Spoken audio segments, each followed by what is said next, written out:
이 사울 왕은 베냐민이요, 베냐민. 예, 베냐민 지파예요, 베냐민 지파.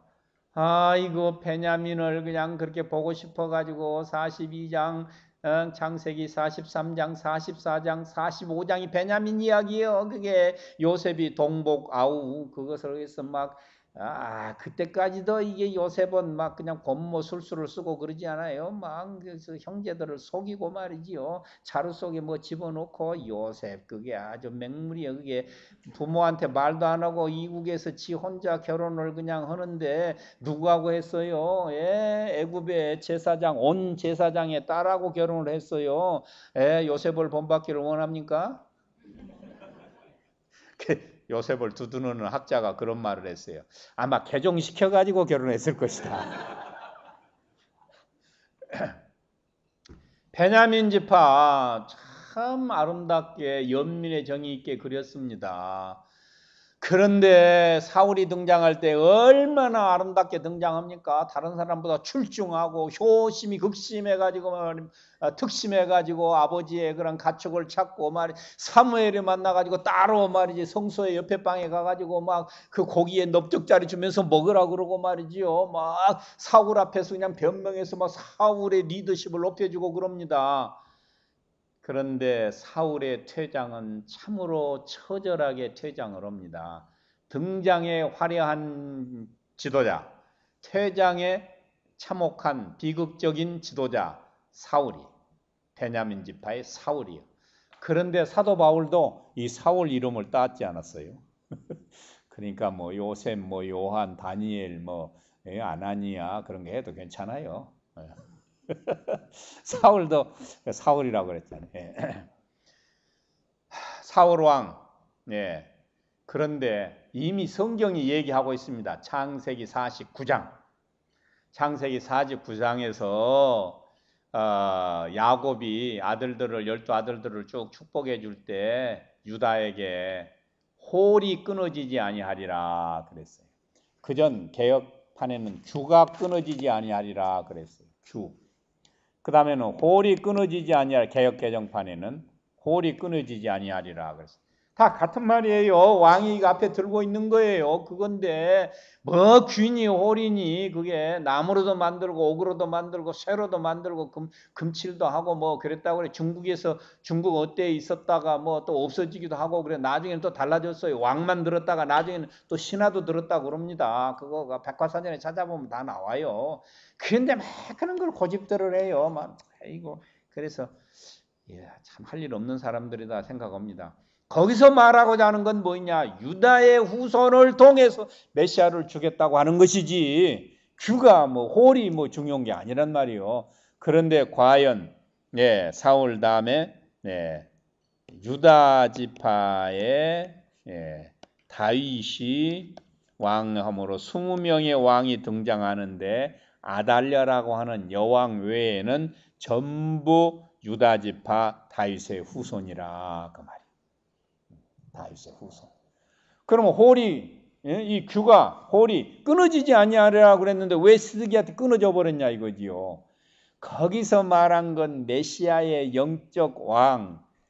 사무엘하 7장 1절에서 17절 영원한 왕과 왕국이 메시아 왕국을 말하지 지상의 왕국을 말한 게 아니란 말이에요. 그러니까 예수님이 나의 나라는 이 세상에 속한 나라가 아니라 그렇게 말씀하신 것입니다. 다윗을 본받자 다윗 같은 태평성대를 얘기하자 이것은 예수님이 해석한 성경을 잘못 이해한 것입니다.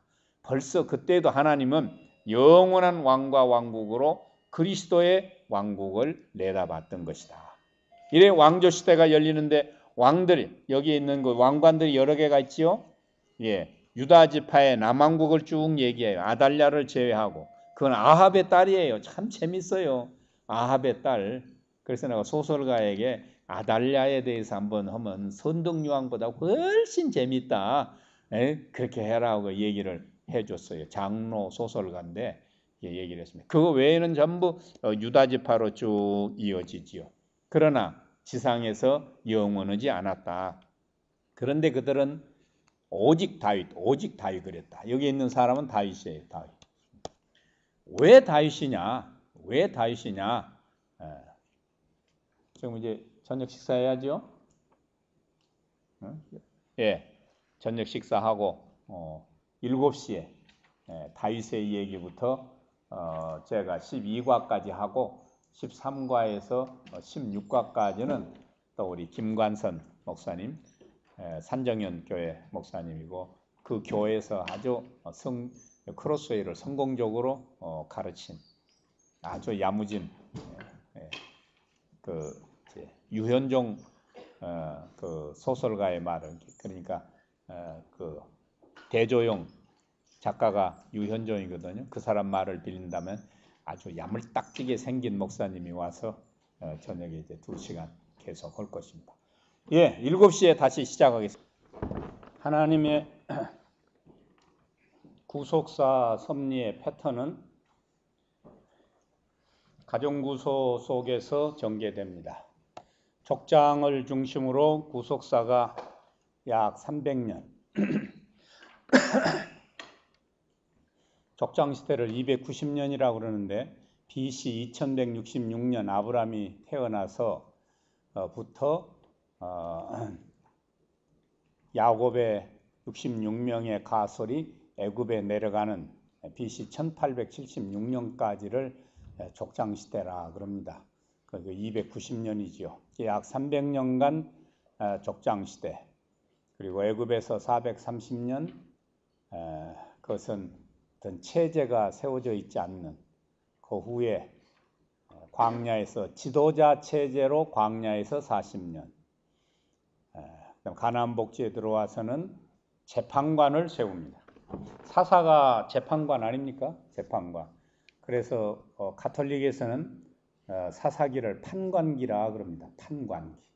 재판관이 율법에 의해서 백성들을 재판하는 임무가 주 임무인데 물론 뭐 힘센 삼손도 있고 뭐 왼손잡이 에훗도 있고 그렇지요. 그러나 그의 본무는 사사의 본무는 재판관들은 판관이란 말이에요. 그러한 그 사사 시대가 지나고 사사 시대에 그들이 깨달아야 될 것은 뭐인가? 우리가 우상을 섬겼기 때문에 주병국으로부터 시달림을 받는다라고 생각해야 되는데 그들이 아하 이게 봤더니 주병국과 우리의 정치 체제가 다르다. 우리는 왕이 없고 주병국은 왕이 있구나. 그러므로 왕정 체제를 원했다는 것입니다. 그랬을 때 하나님께서는 그 사무엘을 통해서 마지막에 허락을 하십니다. 왕정 체제가 열리는데 사울 왕이 BC 1050년에 등극을 해서 40년간 이스라엘을 다스립니다. 40년간. 1010년에 이제 다윗이 또 제2대 통일왕국 왕이 됩니다. 그 다음에 3대가 솔로몬. 그런데 여기에서 왕들의 이야기는 그 신학을 놓치면 안 됩니다. 신학을 놓치게 되면은 지상 나라들의 그러한 왕조사라든지 전쟁 영웅사라든지 영웅 열전이라든지 여기에 끝나고 마는 거예요. 수어전이나 삼국지나 춘추 전국시대의 인물들 이야기로 끝나는 거예요. 그래서 오늘 우리들의 그러한 그 설교에서는 그런 사람들을 모형으로 내세워서 그런 사람들 이런 일을 잘해가지고 결과가 좋았다. 그러므로 우리도 그렇게 해야 된다라고 하는 모형적 설교 내지는 윤리적 설교에서 끝납니다. 윤리적 국민윤리 도덕 교과서를 찾으려면은 동양에서도 고전이 많이 있다. 우리가 목숨을 거는 건 무엇이냐? 그보다 더 차원이 높다. 그러면 왕조 시대의 신학은 무엇이냐? 신명기라. 신명기가 어떻게 왕조 시대에 어떻게 적용되는가 하는 것을 기록한 것이 열왕기요 역대기입니다. 왕조 시대의 신명기 신학이 어떻게 유지되는가 하는 걸 보는 건데 바로 하나님께서는 신명기의 메시지가 남북 왕조에서 어떻게 적용되는가, 그리고 잘못 적용되었을 때 바로 잡기 위해서 감시자를 세웠는데 그게 선지자라 그 말이에요. 선지자는 바로 이 신명기 신학을 딱 갖다 대놓고 너 왕이여, 너는 바른 길을 가고 있다. 왕이여, 그대는 틀렸다. 죄는 어떻게 될 것이다 하는 걸 선포합니다. 그게 바로 선지자들의, 예언자의 설교, 메시지가 그런 것이죠. 그러면 우리는 이제 이 왕조 시대의 큰 정상을 정복을 했습니다. 하나님이 보시는 표준은 뭐냐? 신명기적으로 이 왕이 그 백성을 다스리느냐 다스리지 아니하냐, 그걸 보는 겁니다. 그 중에서도 다윗이라고 그랬어요. 다윗이 가장 그 모형적인, 그러니까 메시아 왕국의 그림자로서 다윗. 왜? 유다 족속일 뿐만 아니라 하나님께서 세운 왕이다. 특별히 하나님께서 세운 왕이다. 자, 다윗을 보면은 좋은 점이 참 많이 있습니다.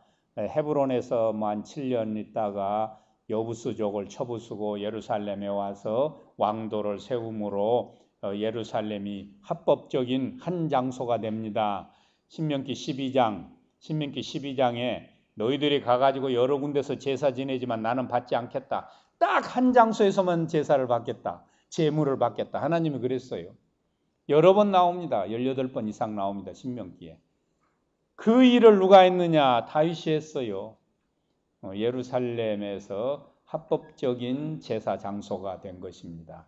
법궤를, 기한열, 사사시대에 빼앗겼던 법궤를 다시 찾아옵니다. 기한야림에서 찾아오다가 오베데돔의 집에 놔뒀다가 그다음에 나중에 복 받는다 이렇게 가져와 가지고는 그냥 스트립 쇼를 하면서 춤을 추면서 갖다 놓지요. 그다음에 궁전, 다윗이 궁전을 짓습니다. 이런 것들은 다 선정, 그의 공에 속합니다. 단일 왕국, 통일 왕국, 영토를 확장해서 사사시대에 끊임없이 괴롭히던 이 주변궁들을 전부, 이 사진을 보세요.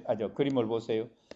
주변궁들을 다 한 대씩 매겨가지고 영토를, 우리나라 고구려 19대 광제 토대왕이 넓힌 것만큼 넓게 영토를 넓혀서 태평성대를 열었어요.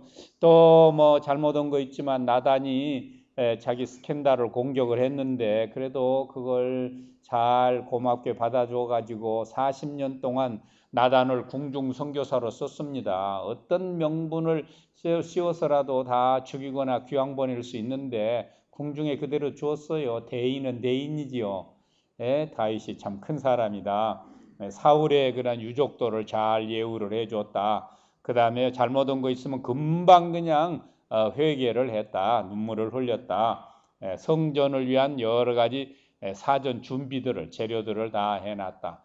이거 다윗의 선정입니다. 그런데 다윗의 실정이 있습니다. 다윗의 실정은 뭐냐? 예루살렘을 정복에 들어갈 때 비무장 양민들을 전부 학살을 합니다. 안진뱅이와 뭐 절뚝발이와 눈먼 자들을 전부 비무장 양민을 학살을 합니다. 다윗처럼 마음이 악한 사람은 아마 천하에도 없을 거예요. 또 인구조사를 하지요. 그 다 선지자가 반대고 했는데 인구조사를 해가지고 그냥 백성들이 막 온역이 막 온역으로 막 엄청난 백성들이 죽어가는 거. 그 다음에 이제 모압을 점령하고는 키 큰 사람들을 전부 죽여요. 키가 크다는 이유로 전부 죽입니다. 남자들을.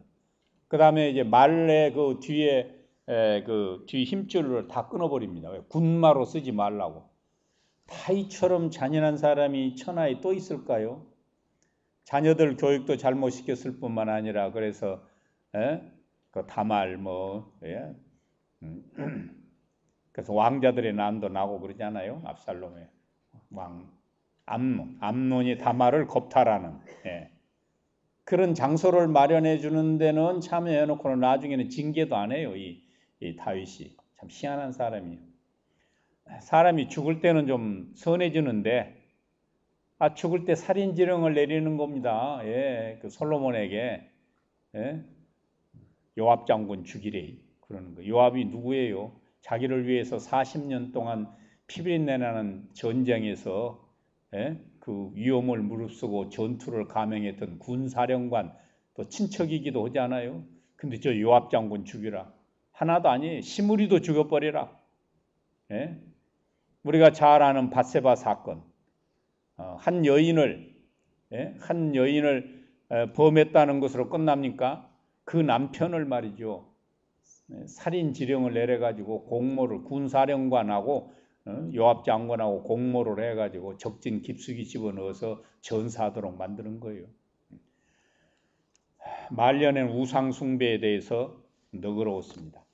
누가 다윗을 성군이라고 했나요? 이런 악랄하고 이런 부정스러운 사람을. 근데 하나님께서 내 마음에 합한 자라 그랬다. 그러므로 사랑하는 여러분, 하나님의 마음이 들기 위해서는 남의 여자도 뺏으시기를 바라옵나이다. 이거 앞뒤가 안 맞잖아요. 이거 생뚱맞잖아요, 말들이. 무엇을 보고 하나님께서 사무엘상 13장에서 내 마음에 합한 자라, 내가 그를 통해서 내 모든 뜻을 이루리라, 내 모든 꿈을 이루리라. 다윗을 통해서 꿈을 이루겠다는 겁니다. 이루었는가요? 아니에요. 바로 그 손자의 르호보암 때, 다윗의 손자 르호보암 때 남북 왕조로 나눠지고, 남왕국이 다 나중에 586년에 성전도 불타버리고 언약궤도 뭐 없어져 버리고 다 왕손들도 다 말이죠. 어떻게 하나님 마음에 합한가? 사도행전 13장에 보면 또 나와요. 하나님께서 자기 마음에 합한 자를 들어서 썼다 그랬습니다. 왜 하나님 마음에 합한 자인가? 한 장소에서 하나님께 경배하는 것. 한 장소에서 하나님께 경배하는 것. 이건 아까 힌트를 드렸습니다. 신명기서에서 강조하고 있는 부분이라고 말이에요. 한 장소, 예루살렘. 하나님, 유일신 하나님. 그것을 하나님께서는 신명기에 보면은 막 이방신에 대해서 뭐 질투하시는 하나님이라고 그랬잖아요. 오직 하나님만. 그 다음에 한 장소에서 제사를 지내라. 한 장소에서. 이게 이제 요한복음 4장에서 해결이 됩니다만, 사마리아 여인이 우리는 그리심산에서 드린다. 이게 북왕국에서 북쪽에 금송아지를 만들어 놓고 지내게 한 것이죠. 그러니까 신명기 신학이 어떻게 왕조 시대에 적용이 되는가, 어떻게 지켜지기도 하고 안 지켜지기도 하는가 하는 것을 보여주는 것이 남북 왕조의 이야기입니다. 북왕국은 여로보암에서부터 19명의 왕이고 남왕국은 르호보암에서부터 20명의 왕이고 그 이전에 통일왕국의 3명, 사울, 다윗, 솔로몬. 약속이 난 듯이 다 40년씩 했어요. 40년. 그래가지고 통일왕국 120년이라 이렇게 말하죠. 정리합니다. 다윗이 메시아 왕국의 그림자인데 왜 그 개구장이 같은 다윗을 하나님은 마음에 쏙 드는 자, 합한 자라고 했느냐? 바로 신명기에 언급된 사실을 다윗이 지키려고 노력했기 때문이다. 또 그 두 가지, 하나님께 한 장소에서 경배하는 것은 이루었다. 이렇게 볼 수 있습니다. 그 다음에 열왕기와 역대기의 기록에 보면 꼭 왕들의 그러한 그 사적을 얘기하다가 마지막에 이런 말이 나옵니다. 그 조상 다윗의 길을 따랐다. 그 조상 다윗의 길을 따르지 아니하고, 이게 나와요. 그 조상 다윗의 길을 따랐다고 하는 것은 한 장소에서 하나님께 경배하는 그것을 지켰다. 이거 예루살렘 성전에서의 제사를 어떻게 했느냐, 그 태도를 보는 거예요. 그 조상 다윗의 길을 따르지 아니하고 하는 것은 바로 우상을 섬겼다는 걸 얘기하는 것입니다. 그러니까 그런 큰 구속사 차원에서 다윗 왕국을 봐야지 세밀한 디테일한 데까지 들어가 가지고 다윗 그는 회개를 잘하는 사람이라. 그는 민족을 사랑한 사람이라. 그는 복을 빌어주는 사람이라. 그는 또 전왕 예후 그 사울의 자손들을 잘 건사해 준 사람이다. 뭐 그러므로 우리도 다윗을 본받자. 이것은 아주 그 3급, D급 설교에 불과한 것이라고 말이에요. 자, 그래서 왕조 시대를 일단은 가볍게 하고 가면 2권에 가면은 이 왕조들의 이해가 자세하게 나오니까 1권에서는 하나님의 구속사에서 왕조를 어떻게 섭리하셨는가 봅니다. 이게 솔로몬 시대입니다. 솔로몬 시대에 성전을 지었는데 그때 백성들의 노동력을 굉장히 착취했다고 말이죠. 노동력을 착취했어요. 왕을 위해서 한 달 일하고 또 2달은 너 생계를 위해서 가서 일해라 하면서, 그러니까 이게 보세요. 막 짐을 지고 얼마나 고생스럽게 합니까? 이 솔로몬은 아내가 몇이지요? 뭐 왕후와 뭐 부비와 뭐 합쳐서 1000명 아니에요? 1000명. 뭐 솔로몬도 별거 아니에요. 우리 백제 의자왕은 3000명인데. 우리한테 와서 배워야지 뭐. 하기야 이스라엘이라는 게 강원도만 하니까 큰 게 아니에요. 강원도만 해요. 그래서 요새 그런 얘기를 다운 신학 그런 사람들 그렇게 얘기하다니요. 중근덕의 조그마한 소수 부족의 종교를 가지고 와서 왜 그렇게 하느냐 그런 얘기를 하지 않아요. 솔로몬 아내가 1000명인데 아들은 딱 하나밖에 없어요. 성경이 모든 걸 다 기록한 건 아니다. 항상 성경 앞에 우리가 겸허해야 돼. 성경은 우리가 무슨 일기 현장 기록한 것처럼 하나에서 10까지 다 기록한 게 아니란 말이에요. 하나님께서 성령의 감동하심으로 우리에게 전해줘서 필요한 것만 기록을 했어요. 아내가 1000명이나 된데 아들은 딱 한 사람 등장하죠. 르호보암. 그래서 이 아들에게로 왕위가 이제 내려가는데, 이 르호보암 때 남북 왕조로 나누어진다 그 말이에요. 남유다, 북이스라엘. 왜 좋은 이름에 이스라엘이 북쪽으로 가버렸어요? 창세기 32장. 창세기 32장에서 야곱에게 주신 이름이거든. 그 민족 이름이 된 거예요. 그 민족 이름 이스라엘. 그 좋은 곳은 북쪽으로 가버렸어요.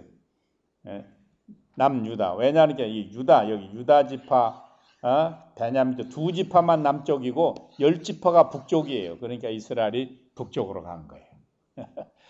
그래 여기 이제 칼이 놓여져 있는데 그들이 이제 남부 왕조로 이제 나눠졌다. 분열입니다. 분열됐다 하는 건데, 여기에는 남왕국 르호보암의 리더십도 문제가 있지만, 북왕국의 그 노인들에게 가서 말을 함부로 한 거, 그것도 있지만 더 중요한 것은 이미 예언해 놨어요. 선지자들 통해서. 선지자가 옷을 찢어가지고 10조각을 북쪽 여로보암에 주고 주었지 않았어요. 이렇게 10지파가 너희들에게 있다. 그리고 남북 왕조로 나눠진다. 이미 다 예언을 해놨습니다. 그러니까 항상 궁극적인 분열이 어딘가 이걸 봐야 되지. 이거 르호보암이 이게 북쪽에 가서 늙은이들을 모아놓고 얘기하면서 말이지. 내 아버지는 말이지 너희들을 가니까 이제 북쪽에서 먼저 질문을 했지요. 너도 너 아버지처럼 말이지 우리를 말이지 혹사시킬 것이냐? 이런 못 살게 이렇게 말이지 아주 힘들게 노동 이렇게 동원할 것이냐? 그러니까 한 며칠만 시간을 달라. 그리고 자기와 함께 자라난 그 젊은이들하고 의논합니다. 이것은 이제 386 코드가 같은 놈들이 서로 얘기를 한 거지. 야, 웃잘꼬 저 북쪽 늙은이들이 이렇게 질문하는데 뭐라고 답변할꼬. 그러니까 그 참모들이 확실하게 얘기하라, 깡약하게 얘기하라 그랬단 말이에요.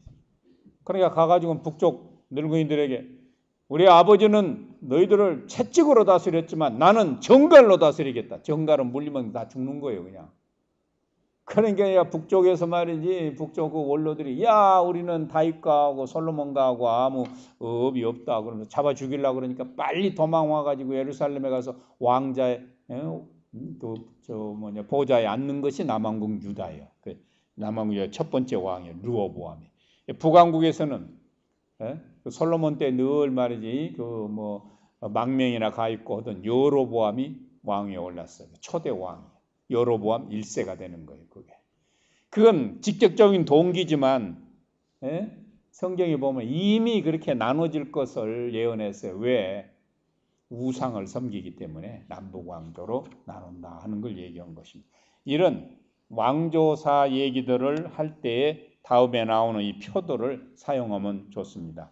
위에는 이제 그 통일왕국 시대를 말하죠. 제일 위에 뭐 색깔이 여러 개 있는 것은 이게 지파 동맹 했던 그 사사시대가 끝나고 사울, 다윗, 솔로몬. 남왕국 유다는 왼쪽 노란 것이고 북왕국은 오른쪽인데 여기에 이제 이런 리봉 표시, 체크 표시가 있는 것은 부왕에 의해서 그 후계자가 합법적으로 잘 세워진 것을 얘기하는 것이고 오른쪽에 있는 것들은 이게 칼에 피가 하나씩 다 묻어 있잖아요. 이게 피가 다 묻어 있는 것은 뒤에 왕이 앞에 왕을 쿠데타로 살해하고 왕위에 오른 것을 얘기를 합니다. 그러니까 북왕국은 아주 이렇게 그냥 피비린내가 나지요. 적자 그러니까 세자로 이어지지 않았다 하는 것을 얘기하고 있습니다. 이런 왕조를 다룰 때도 남왕국, 북왕국 왕들을 한번 입력을 해놓으면은 순서가 바뀌지 않고 열왕기나 역대기를 읽는데 구분이 잘 됩니다. 왕들의 이름을 암송하지 않아도 구원받는 데는 아무 상관이 없습니다. 누누이 말씀드리지만 그러나 가르치는 자는 성경의 기둥과 성경의 성서라는 집을 머릿속에 지어놓게 되지요. 르호보암, 남왕국은 르호보암, 아비야, 아사, 요사와 요라, 하시아, 달랴, 요아사, 마샤, 우시아, 요다마, 하스, 히스기야, 문하세, 아몬, 요시아, 요아스, 요야긴, 시드기야. 북왕국은 여로보암, 나다, 바사, 엘라, 시무리, 오무리, 아합, 아하시아, 요람, 예후, 요아스, 여로보암 2세, 스가리아, 살룸, 무나임, 부가야, 베가, 호세야. 나는 외했고 여러분들은 외지 않았다는 차이밖에는 없습니다. 이렇게 해서 기본적인 거, 족보도 그렇고 연대도 그렇고 중요한 사건들, 사사도 그렇고 딱 해놓게 되면은 그러고 뭐 성경 66권 순서대로 딱 입력해놓고 되면 그냥 어디 뭐 다니다가 어디서 들어오는 설교 어디 차에서나 어디서나 들으면은 벌써 그것이 머리에 들어와서 딱 제자리에 가서 입력을 하는 거예요. 1189장의 방들이 내 머릿속에 다 들어있으니까. 그러니까 연하서 2장 그거 내가 설교를 한 적이 없는데 곽선희 목사님이 설교를 하는구나. 연하서 2장 그렇지, 연하의 기도지.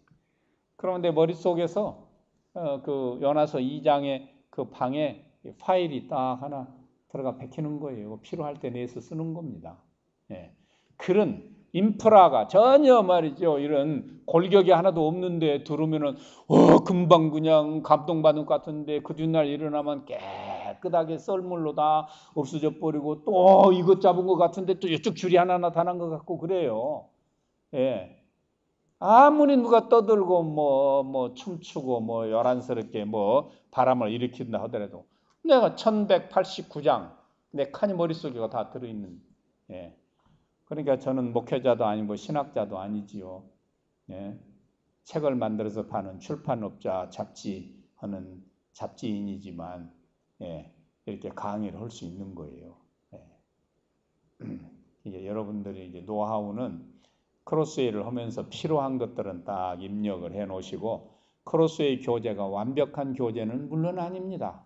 그러나 이 교재를 빙자해서 여러분들이 알고 있는 것이나 앞으로 연구할 것을 여기다 늘 보충을 하는 거예요. 이게 뼈대니까, 기초적인 거니까.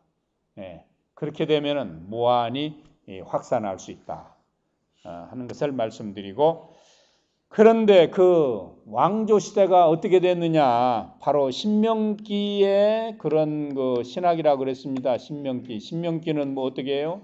28장이 축복과 저주예요. 너희가 하나님을 잘 믿으면 복을 받고 그렇지 않냐면은 목신을 섬기는 나라의 포로가 될 것이다 그랬는데 그걸 지금 얘기를 한 것입니다. 과연 그렇게 됐습니다. 북왕국은 721년에 아수르의 포로가 됐습니다. 남왕국은 587년에 바벨론의 포로가 되었습니다. 그러니까 어때요? 그들이 아니 다윗의 왕조가 영원하다고 그랬는데 어떻게 영원하느냐? 아니 하나님은 어디 계신가? 성전이 불타고 지성소가 불타고 언약궤가 불타버렸는데 그 후로는 언약궤가 다시 역사에 등장하지 않습니다. 하나님 임재, 하나님이 우리 지성소에 계셔야 되는데 이거 어떻게 된 거냐? 하나님의 능력이 이제는 쇠해졌느냐? 이거 3대 질문이에요. 이거 물음표가 있지요. 3대 질문이. 그들이 왕조가 망했을 때 지금 그 백성들이 갖는 질문이에요. 다윗의 왕조는 어디 되는기요? 성전이 불탔는데 하나님은 어디 계실 때가 어딘기요? 또 그러니까 하나님은 이제는 이방신에게 자기 백성을 뺏기다니 이제는 하나님도 이제 힘이 다 쇠했구나. 힘이 다 능력이 다 쇠했구나. 그런 것인가? 라고 묻는 거예요. 그들의 그런 정서입니다.